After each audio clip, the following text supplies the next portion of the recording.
আসসালামু আলাইকুম ওয়া রহমাতুল্লাহ। আপনারা যে দৃশ্যটি দেখছেন এটি কোনো সাধারণ নির্মাণ কাজ নয়, এটি আল্লাহর ঘর নির্মাণের প্রথম ধাপ। আজ এখানে মসজিদের ভিত তৈরি করা হচ্ছে।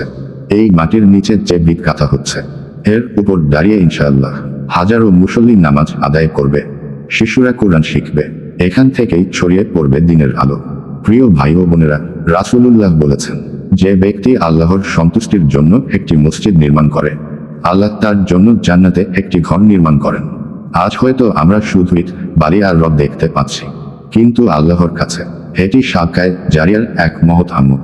হয়তো আপনি পুরো মসজিদ বানাতে পারবেন না, কিন্তু একটি ইট, একদিনের মজুরি অথবা শুধু একটি দোয়া, সবকিছুরই মূল্য রয়েছে আল্লাহর দরবারে।